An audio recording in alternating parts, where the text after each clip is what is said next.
On an evening where, rather a day where every single NHL team was in action, the Avs and the Stars, the marquee matchup today, the late game out at Ball Arena ends 5-4 in the shootout as who other than Mikko Rantanen scores the shootout winner to give Dallas the extra point in the skills competition of what was an absolute treat of a hockey game to watch between Dallas and Colorado, two of the best teams in the league, if not the two best teams in the Western Conference this year. If we were to be so lucky, that should be the Western Conference final. Mark Springer, as we welcome you guys to Between the Pipes, but we won't be that lucky because, well, Gary Bettman likes to play with Play-Doh and have a Candyland 1-8 format. No, not 1-8. He's got to go through divisions because Gary Bettman's he's an idiot, man. What a hockey game. It was a really, really fun game. What made it so fun really was that it was Colorado that dictated most of that game, and it was just chance after chance, and it was just great, clean play. I'd say the Avs won 95% of that game, yet they lose 5-4. That's hockey. Oh my gosh, dude. Yeah, on the deservo meter, if there, the Avs. I mean, that's the Stars don't even deserve a point in that game. And Dallas, you're right, 80% to 20% if you're actually talking about the moneypuck.com deserve to win meter, which okay, that's the moneypuck.com deservo meter. Yeah. On my eyeball deservo meter, 95.5. I mean, that was they played great tonight. They played great. I mean, there were a couple flaws. We'll talk about them. Just a couple, in my opinion. Man, they played so well. And just dumb shit here, stupid thing there. Of course, Mikko Rantanen scores the game-winning shootout goal. Man, how about... Okay. Yeah, 95.5. Jake Ottinger was great, though. That's stellar. Jake Ottinger was as good as he's been, man. I know, Avs fans, you hate Jake Ottinger right now, but if you are American-born, come February 5, 2026, you're going to love that Jake Ottinger is wearing the red, white, and blue because he is... That dude's going to win the Vezina, man. He is a hell of a goaltender. He comes up big when he needs to. The glove save in overtime on Marty Necas is absolutely I thought I was over. stellar. I thought the game was over in that moment. The glove save on Cale Makar is absolutely stellar. It's so annoying how good he is, dude. He's big. He moves well. He tracks pucks through screens. Jake Ottinger is worth every piece of his contract. It sucks that he plays for Dallas. The good news is you don't have to see him until March because that's the next time that Dallas and Colorado play is March. So the next time that you see Jake Ottinger, if you're an American-born fan, you get to root for Jake Ottinger. Him, Hellebuck, yeah, Team USA. They got some goaltending, and them versus Canada, and hell, Sweden with Landeskog will be interesting as well. Team Finland with Arturi Lehkonen. Let's start with Arturi. Dude, the top line was so good tonight. And how about that goal to tie it at 3 to start the third period? Marty Necas, I know he scored the 2 goals in the opener, but that's the best Marty Necas game I've ever seen. Yep. McKinnon was great tonight. Lehkonen was very good. And those 3, I mean, it was personified. It was exemplified on that goal to start the third period. Necas, little control with the skates, boom to McKinnon. McKinnon, cross ice, down low, doorstep to Lehkonen. That's a pass. That's not a shot. He saw Arturi there. That was great. And then next thing you know, Stars score another stupid goal. But the top line was excellent. Yeah, top line was a very bright spot today. I think the Avs played well. As you said, they dominated most of the play. I thought the power play was excellent. And they go down as 1 for 5 in the game, if I'm correct. They obviously score in the back half of that double minor. That counts as 2 separate power plays. I think you're on the power play for 10 minutes in the game. I thought 8 of the 10 minutes were very good and very dangerous. Grade A scoring chances all over the place. You get the goal when you really need it with Nathan MacKinnon. Now, yeah, there are a couple of warts on this game. And where Dallas is really difficult to beat is they're opportune. If you give Dallas a bounce, if you give them an inch, they pounce.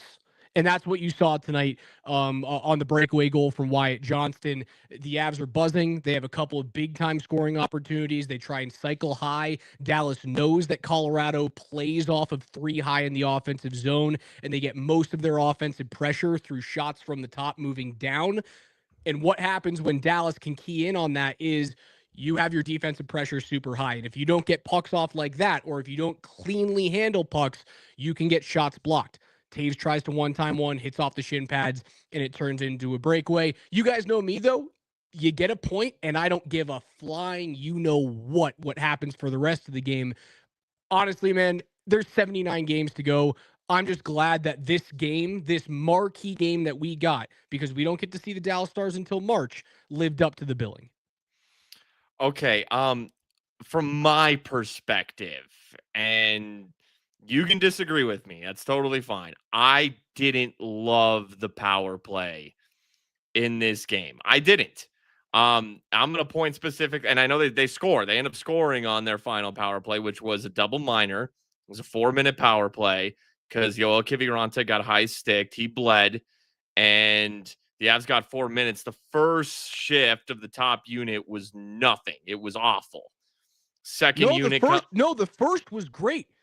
I thought it was terrible. They win. No. They win the draw on the first of the double minor. They get 2 grade A scoring opportunities, and then a minute into that power play is when they can't get back into the zone. But when they had immediate possession, they zipped pucks around. The first minute of the double minor was good. We saw it completely differently. I did not like that first shift. You don't. I see the comments right now. You don't think what they had 12 shots on the power play tonight, and they scored. They went 20%. 20% is a damn good power play in this league. They had 12 shots on goal on the power play. I disagree. I don't know. I mean, maybe we need to go. I wish we could go back and look at it. I didn't like it. I saw something different tonight, man. I thought they moved pucks. I thought they had grade A scoring opportunities. I disagree. What I will say, and when they do score their power play goal, what was different to me was Natchez was in that middle bumper position, and Lehkonen was net front, and it's Natchez who pushes, and it's Brent Burns. You've talked, Raj, about how Brent Burns can get those shots through. Yeah, he does. And he was the one out there with the top unit. He kind of he made his way out there. Taves came on with the second unit. Burns gets one through, got his first points as an Av in his 1500th game. Real quick on Brent Burns. Upgrade over Ryan Lindgren. Brent Burns had a very good game tonight. Yeah, he's a better defenseman. He's bigger. He's nastier. He can still play. Is he prime Brent Burns? No. So he gets a shot through, kind of rebounds out to Natchez in that bumper area. Lehkonen is fighting net front. I said it last show, I don't love Lehkonen in that position because he's a little undersized, but you can see him. He's fighting his ass off, and he's, trying to be a body in front.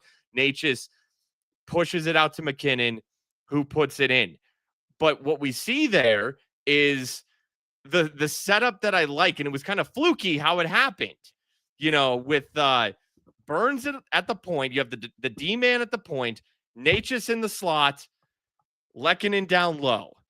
This straight line of 3 players with McKinnon on the left wing. What I noticed tonight on the power play was they were moving Natchez net front more, which is fine. But is Natchez suited for that role? Do you of the options that the Avs have? No, but do you want to take the guy who's going to score the most goals in the team off your top power play unit? I don't think that's a smart idea. But if you're going to play Natchez net front, they're moving. And that's what I want. He doesn't sit net front. There's so much more movement on this power play than there was last year. He doesn't sit net front. He's not sitting there like he's I'm telling you, watching the power plays tonight, he floated net front more than he had in the first 3 games. And I just don't love him as a puck tipper, as a screener in front of net as I do. And I know they're easing Landeskog in. Putting a Chushkin out there. I don't know, man. We can agree to disagree on that one. I didn't love it tonight. I thought the power play looked the best it has through the first 3 games of the season tonight. Okay. I thought the movement was good. I didn't think they were stagnant. I didn't think they tried to pass the puck into the back of the net. Again, if they had 7 shots on 5 power play opportunities and went 1 for 5, I could see differently. But they went 1 for 5. They scored the goal when they needed to, and they had 12 shots. And by my count, they had 7 grade A scoring opportunities on 12 shots on 5 power plays. I'm cool with that. Like, I know they don't go 3 for 5 tonight. I know we want to see a power play go 60%. It's going to take a little bit for Dave Haxtell to get this thing going. I agree. I don't know if the personnel is perfect. If you really want to establish a net front presence, I agree. Get number 13 in front of the net in Valdentushkin, or more likely get Gabriel Landeskog out there. But I'm not taking Marty Necas off my top power play unit, seeing how he's shooting the puck right now. Like, you want to take that guy off of your biggest opportunity to score? I disagree. If you want to take Lecky off, be my guest. If you want to take Nelson off and put Gabe Landeskog in that position, I can do that. But I'm not taking Marty Necas off the top unit right now. He to me, and look, Necas had a great game, but it's simply the hand of his shot being a right-handed shot. That's it. If he was a left-handed shot, then I'm putting him on that right wing every single day.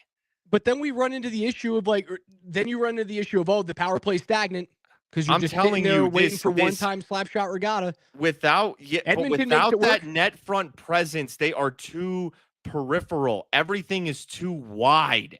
They need more bodies in front for tips. Edmonton makes it work with too many left-handed shots on their power play. So why do they make it work? They've got Zach Hyman in front of the net, man. Like, sure, if we want to nitpick about the personnel on the power play, you can nitpick about the guy playing net front. But I don't think we can nitpick about having Marty Necas out there, man. He's nails right now. No, he's got a great there was shot. One thing that he didn't do right tonight. The one thing he didn't do correctly was the zone entry in the third period on the power play, where he decided not to shoot the puck in the middle of the hash marks. Like, he was keyed in on Nathan MacKinnon for some reason, and he cut to the middle, and all the stars just moved out of the way, and he went, "Oh, I don't want to shoot the puck in the middle of the hash." That was the one thing he did that I didn't like. He's got a great shot. I want him on that. Like, if it wasn't for Nathan MacKinnon, I'd want Necas on that left-hand side. But when you have, and I liked it when they traded for Necas, I kind of liked what they're doing, but now it's getting too clogged up. That left-hand side is getting too clogged up with both Necas and MacKinnon over there. There's not enough space for MacKinnon to operate. That's when they score their goal. Necas is middle of the ice, and there was plenty of space and room for MacKinnon on that left side. Yeah. I get what you're saying, and we're just disagreeing here, and that's totally fine. That's going to happen. I'll have to look back on it, and I will go back and I will watch all 5 of these power plays, and maybe tomorrow morning when I do my watch through. Typically, I don't do it this early in the season, and typically I only do it with Broncos games, watching the full thing the next day. I will look through the 5 power plays and see if I'm wrong, or see if I'm trying to paint a picture that isn't there. But man, I saw things starting to click. It's going to take some time. Like, it's a new system under Haxtell. Like, they're ripping things up. Trust me. The amount of movement on this power play and the bodies that they're taking out and putting in and utilizing a second unit, there are lots of pieces that they're waiting for these things all to finally mesh. And I'm okay with them not meshing on October 11th. Sure, and they're trying different things. I mean, like you said, it's game 3. Let's try different things out. If they're only running at 20% in February, yeah, there's an issue. But I don't expect that to be the case. I expect them to be a 23% power play this year, which will likely spot them in the top 10. All right, I'm going to talk about. I saw 2 flaws in this game tonight. You want to hear them? Yeah. You ready? I guess. Let's do it. Okay. First flaw, and it is what it is. So Sam Girard got hurt, and he's going to miss a couple weeks. He's week to week. Can't even remember the injury, lower body, upper body. Doesn't even really matter. Sam Girard's out a couple weeks. So in comes Ilya Solovyov. Am I saying that right, Raj? I think there's Solovyov, something like that. Yeah. Solovyov. Former Calgary Flame, I believe. And this guy was, in the preseason, people were like, hey, this guy, he's got something. People like to do that in the preseason. I remember last year, Logan O'Connor was like, hey, this Oliver Shillington's looking good.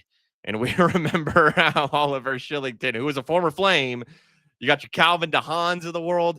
Look, when you go to your seventh defenseman sometimes, and it was his first game, I put, let's see, which goal was it? It was the Nathan Bastian goal that tied this thing at 2.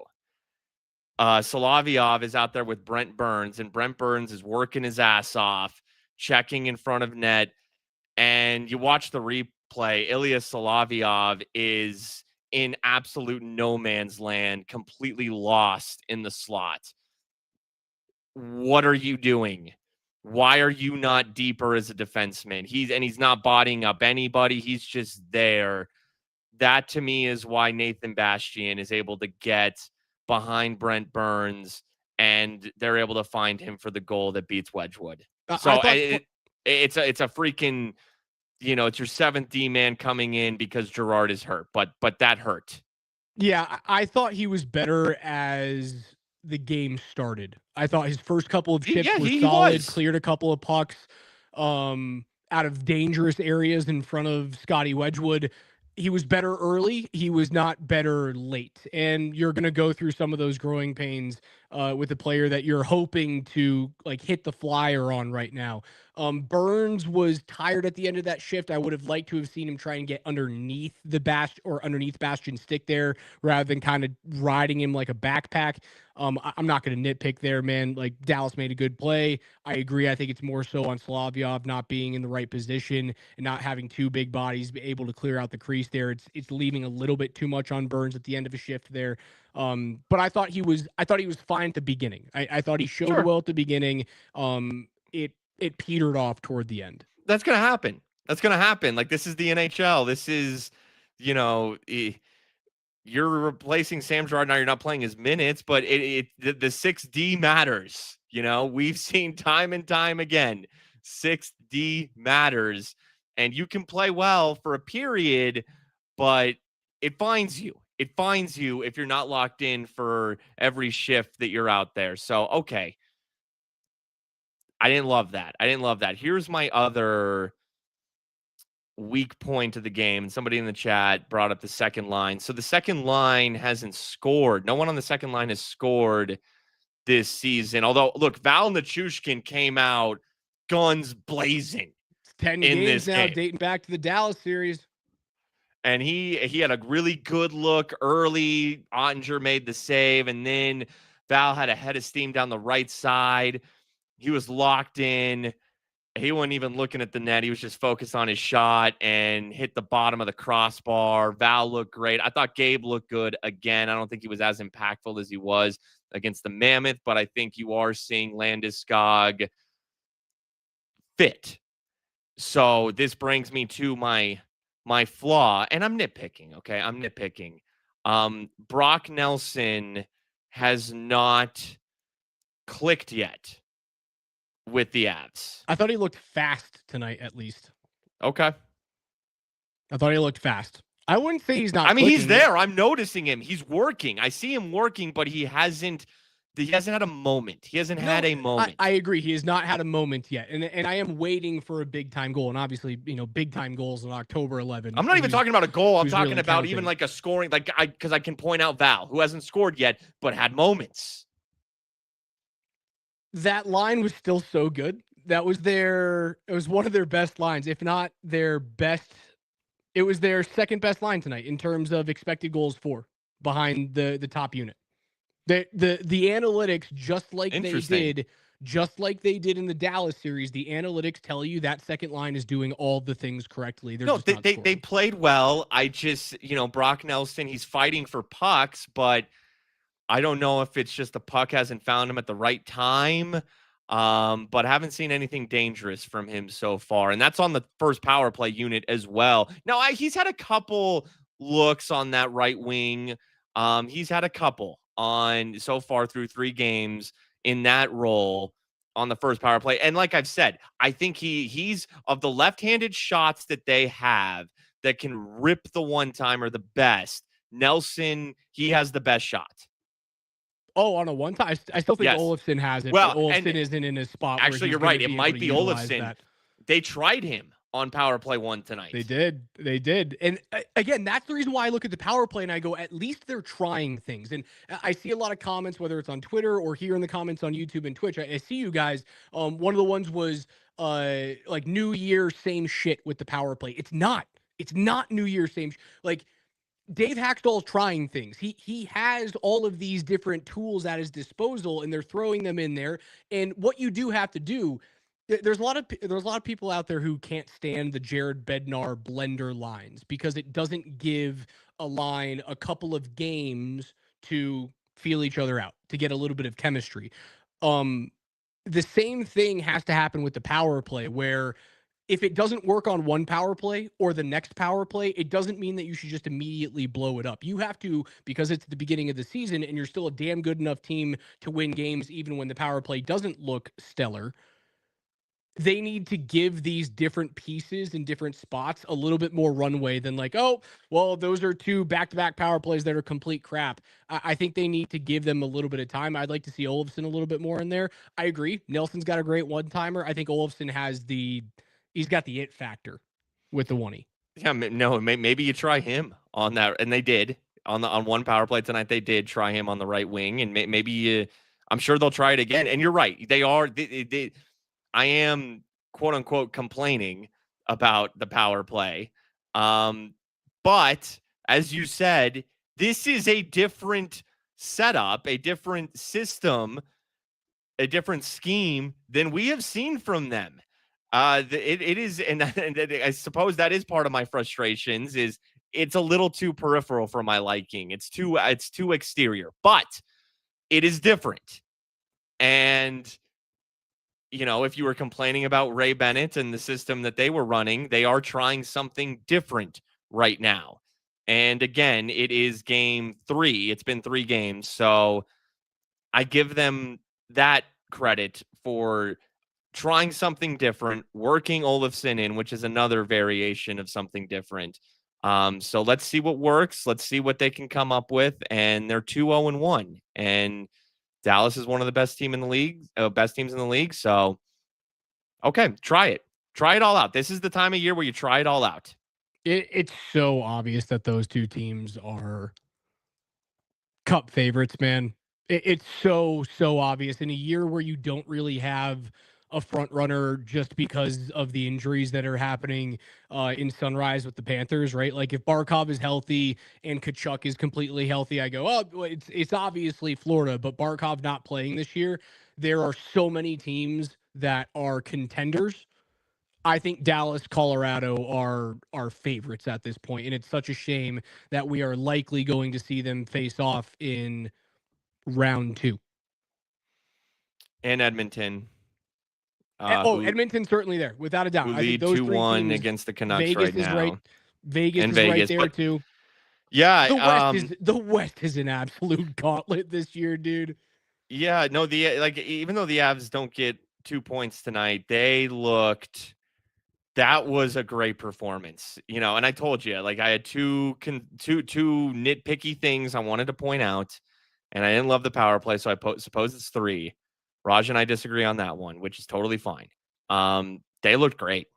That was a great performance from Colorado tonight, and it was on their ice. They should have dominated the possession and shots in that game, even against an equal team, and they did, because now you can kind of look at that matchup and say, okay, what would it look like on Dallas's ice? Well, it would probably flip a little bit. Dallas would get a little more control. They would have more chances. So what does it look like with Mackenzie Blackwood in net? There's that too. But look, Scott Wedgwood's been, I thought he was admirable tonight. I don't look at any of the 4 goals he allowed like, for example, the Wyatt Johnston breakaway, where Taves, it's kind of this weird in between to Taves, and he kind of whiffs on the shot. I thought Wedgwood gave a great effort to try to save that Wyatt Johnston breakaway. He just beat him. Yeah, I don't find myself like begging for one of those goals back and looking at it as that's a Georgiev goal that just breaks your back. He made good saves. It was just very clear that like Jake Ottinger was far and away the best goaltender in the game, and I think the delta is a little Sure. bit closer with Mackenzie Blackwood. Let's head on out to Ball Arena where DMAC joins us live from what we hope is a better Wi-Fi connection. Hey guys, of and course, it's not. technical stuff is technical stuff, so I'll just let you know what happened in the locker room and post game. Jared Bednar pleased with the effort tonight, but they're annoying. He said about the Stars, because they don't play again until March. I don't care if I ever see them again. So there's that. But overall, happy with the effort. Nathan McKinnon said about the power play, it was really good. I could hear the crowd booing. I guess they don't know what they're looking at, or words to that extent. But Nathan's Nathan, and a couple of power play goals were obviously good for the Avs. I think it's a frustrating night because the Stars are just annoying. I don't know how else to put it. They're a freaking annoying team. Everything about them is annoying. Mikko scoring and Nate not is annoying. Just everything about them is stupid and annoying. And that's kind of the vibe. Exciting night, though. I mean, really good offensive night. Exciting play. You just couldn't shake these guys. And then, overtimes are stupid. By the way, Olofsson, the stats on Olofsson, and I didn't know that going into tonight, and you guys maybe can look it up. But apparently he's really, really good at shootouts. And Benzie more or less said we suck at shootouts. Great players, but we suck at shootouts. Seriously, that's what he said. So there were a certain amount of analytics that went into it tonight.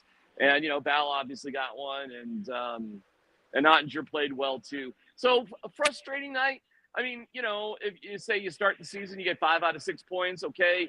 And now you're off to Buffalo for Monday, and you go from there. So I wish I had better things to report, because overall it was a really positive night. Great crowd, great energy, great jump, great everything. Annoying giving up goals late in the period too. That kind of stinks, but some resilience to fight back, and they just couldn't get it done in a shootout, and shootouts are stupid, and there's got to be some consequence for bringing the puck over the red line in a shootout, or I don't know, more shootouts, or I don't have an answer. You guys probably do. So that's it from Ball Arena, where the Avs lose in overtime to the Stars 5-4, who are freaking annoying, and I pretty much hate them. There's DMAC live from Ball Arena. I agree with the assessment. Yeah, they're annoying. It is annoying how good Jake Ottinger is. It is annoying how they pounce on every opportunity that you give them. It is nice that you don't have to see them until March. But the one thing, I stopped listening to DMAC pretty much after he said the one thing that I needed to hear. Nathan McKinnon agrees with you, Raj. And so, if Nathan McKinnon agrees with you, I agree with all of you out there, or with him and his assessment of all of you out there that think the power play is crap.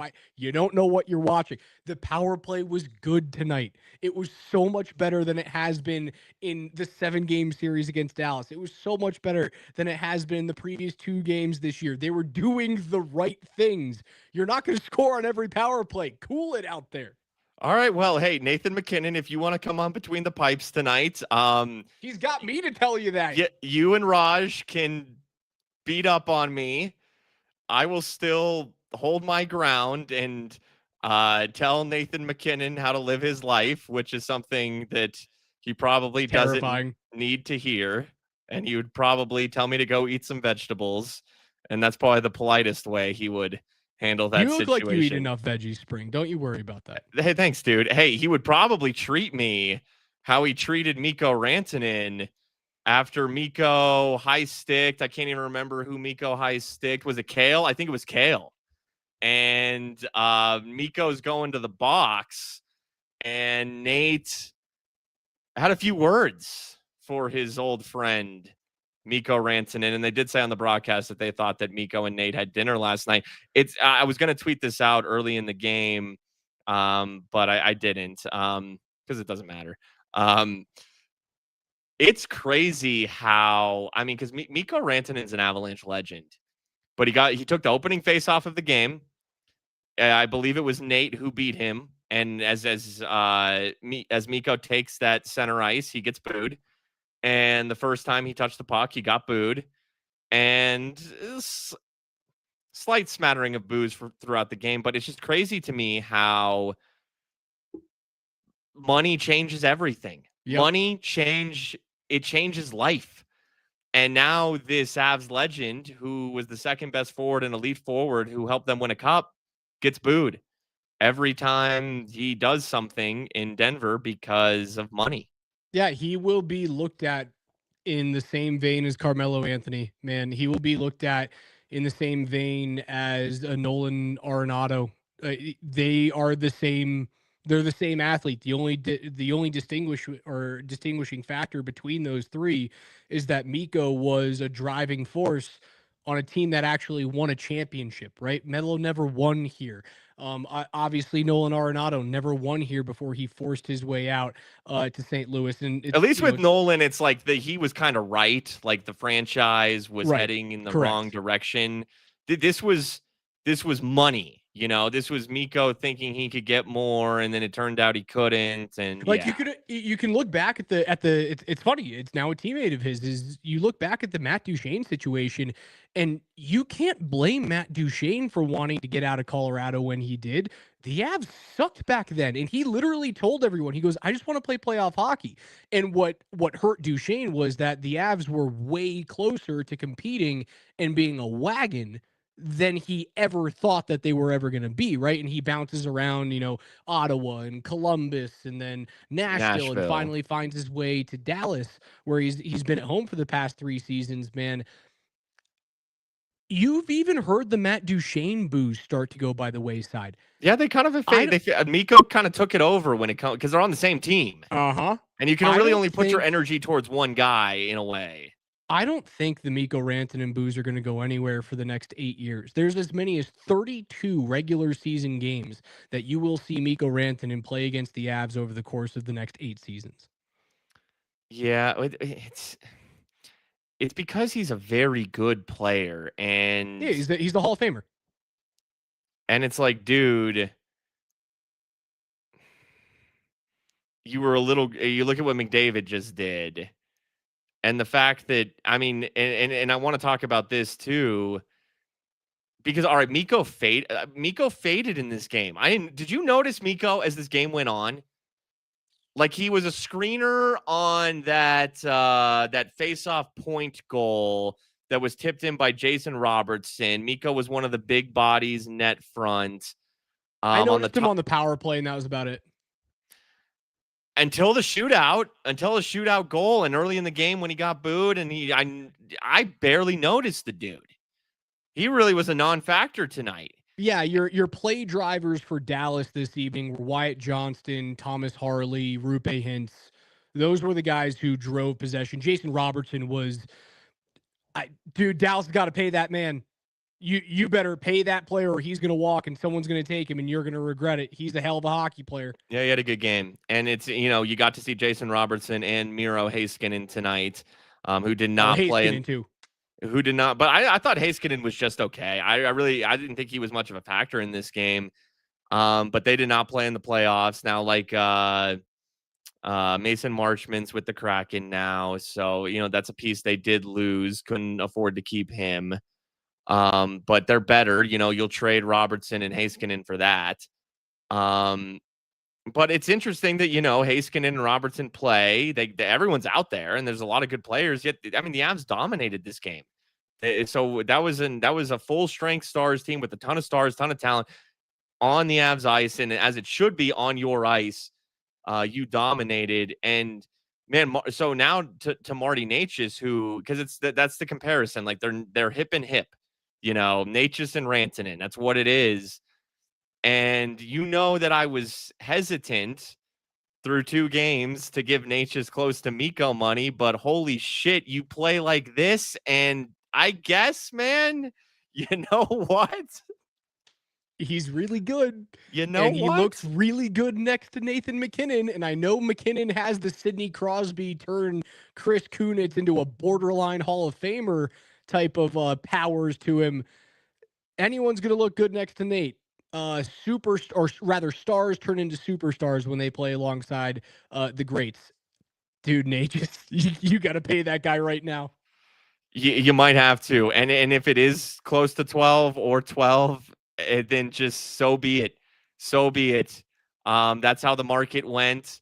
And quite honestly, it actually, and it might appear that, look, I think Mikko in a vacuum is a better player than Nate, but I don't know. Maybe not. Maybe not. Maybe playing next to Nate would be the difference. How many years did Mikko play in Colorado? Did Mikko play? Was it like 8? 8? Right, because he was the 2015 draft pick? Question mark? 2014, something like that. Oh, it was somewhere around 8 years. I think Mikko played 8 seasons off the top of my head.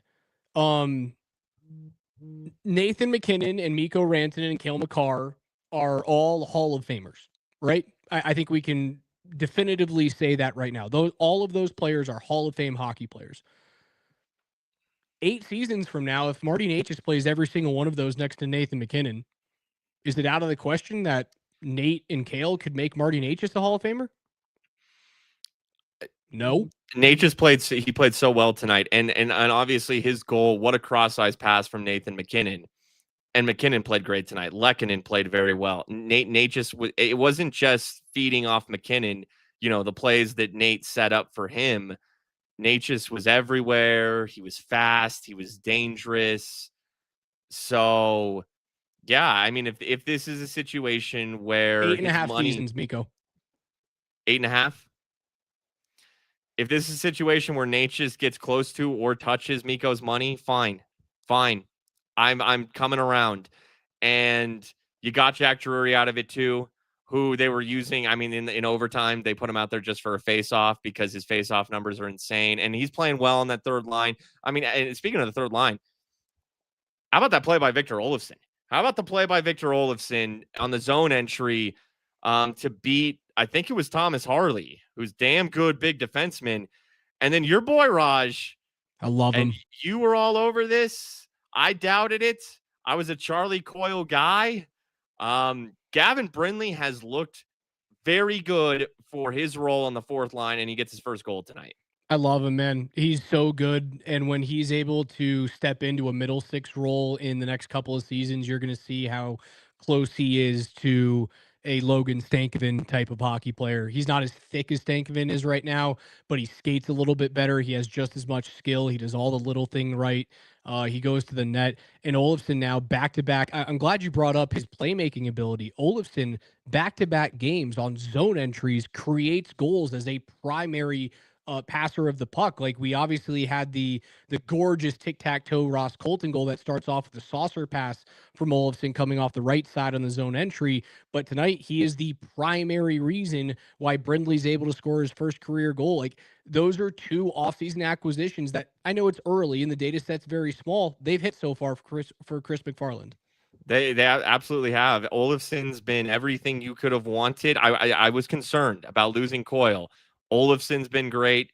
Brindley's been great. So, and with Logan O'Connor coming back eventually, it's been better than I expected.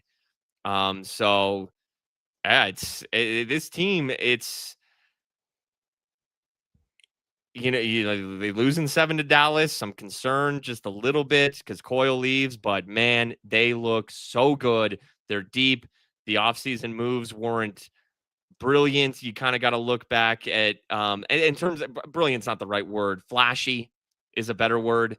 But it was really about extending Brock Nelson, he's too good. Brock Nelson is too good, too savvy of a veteran, a 30-plus goal scorer for multiple years.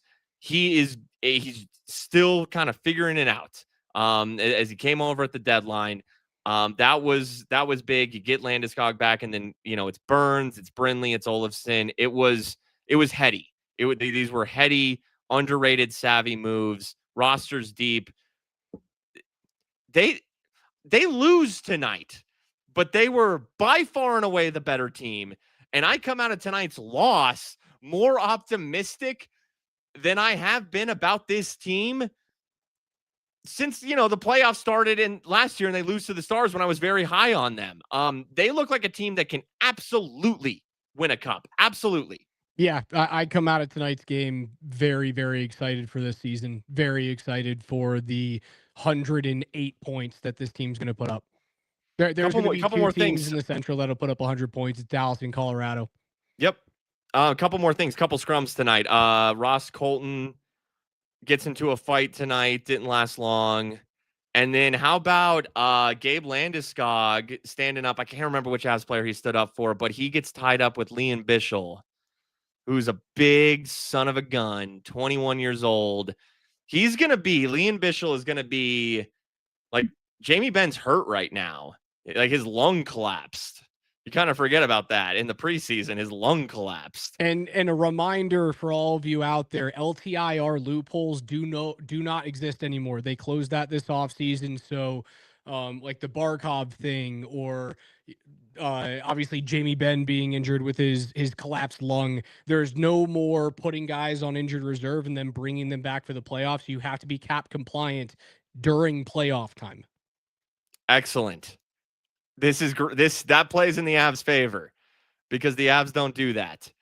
But Wyatt Johnston mentioned he's with the Kraken. So Liam Bichel at 21 years old, and he's gonna stay around. He's Big good, tuna, big physical bitch. Yep. That's one of those guys that you're gonna be like, I hate that guy. Landeskog gets tied up with him. I wonder if Bichel's never gone up against Gabe. He's 21. He has not played that was his first foray with our captain. And if Bichel wanted to go, Gabe was not going to back down from that thing. And I think Bichel would have been in for a surprise that older gentleman who is and Gabe's not a small dude, but that's how big Bichel is. 32. Well, it feels like, I know he's only 32, and that's great news. But I love how Gabe just kind of tied up that young, big SOB and calmed him down. I very much like Bichel as a player right now. He doesn't skate well enough for me. Yet there's a chance that he grows into a better skater. I like his size. I like his physicality. It's so clear and obvious that like Thomas Harley at a very similar size and reach is worlds ahead of him in terms of skating. And then you put him next to Miro Heiskanen, who's like one of the most gifted skaters in the league. And for me, it's something I can't look away from. I am enamored by the size. Don't get me wrong. Like Bichel is a big body that I'd like to have in Colorado. I just look at his skating and I go, I can foresee something happening in a playoff game where he gets himself in trouble and it costs you a series. The book's still out. I'm intrigued, but the book's still out. And now, Raj, Buffalo Monday afternoon. The Sabres have gotten off to just an awful start this year. Do you see how they started tonight's game? I did not. I saw they lost in Boston. They lost in Boston. The first period, they were down 1-0 after 20 minutes. That doesn't sound so bad, right? They were outshot 17-1. Oh, no. Yeah, not so great. And Boston's just like okay nowadays. Oh, Boston's not a playoff team, and Buffalo's got a lot of injuries. Owen Power, as I was told by one of my very close friends, a diehard Sabre fan, Owen Power has a tummy ache. And there's a bunch of other injuries on that team to big time players, especially Josh Norris, who's signed long term for Buffalo and is now out with an injury long term. Buffalo is, unfortunately, they're going to suck again this year for Sabres fans. Luckily for the Avs, you should absolutely boat race them Monday afternoon. Yeah, they lose to the Rangers 4-0. They lose today 3-1 to Boston, so they've lost 7. They're getting outscored 7-1. To start this season. They're not physical. They got Bowen Byram, who's getting big minutes for him, but we know Bo, he's not that physical. the Avs play like they did tonight, and you probably are a little pissed getting on that plane because you didn't get 2 points, And you you have to go go to make a Buffalo. statement. You go make a statement Monday afternoon in Buffalo. Although Buffalo at this time of year is typically nice. It's starting to turn and get really crappy, but Buffalo can still be pretty in the early ongoings of October. Yeah, early October is a good time to be there. Yeah, central and upstate and western New York at, late September, early October, it's pretty. That's cider season up there, man. I love me some cider season. Well, go get some celebratory ciders after you win Monday afternoon. All right, Spring. Well, that'll be a fun show for us to do. That you can catch that game on AM 950. We're obviously gonna be having our daytime shows on Altitude that day on 92.5, recapping the Broncos game, and that is just what 9 or so hours from right now, 7:30-ish kickoff coming from Tottenham Hotspur out there in London as the Broncos take on the winless New York Jets. You can hear all reaction to that Monday from 6 a.m. to 6 p.m. on Altitude 92.5. And then Connor McGahee on the call, 9:50 a.m. and worldwide on the Altitude Sports Radio app for the Avs and the Sabres on a Columbus or Indigenous Peoples Day on Monday. It's still a holiday, apparently. But we don't get it off, and we wouldn't nonetheless because it's a Rally House Football Monday. And you don't get it off, but brother, I am going to be plastered to my couch. I'm going to be celebrating like there ain't no tomorrow. Hell yeah. I am I'm milking jealous. this leave. I'm jealous. All right, brother. That's going to do it for us tonight. Avs lose 5-4, but hell of a hockey game. What a treat to watch. Dallas is annoying. I hate watching that hockey team, but they are so damn good. Jake Ottinger. I'm so happy that the next time I see Jake Ottinger play a game in front of my face that I'm like going out of my way to watch, because I'm not going to go out of my way to watch a Dallas Stars game. He's going to be wearing the red, white, and blue at the Olympics in Italy starting on February 5. So I'm happy that I can root for him then. And then when the Avs take him on in March, I can hate his annoying ass once more. Yeah, I'm glad I don't have to see the Stars for a hot second. That team sucks.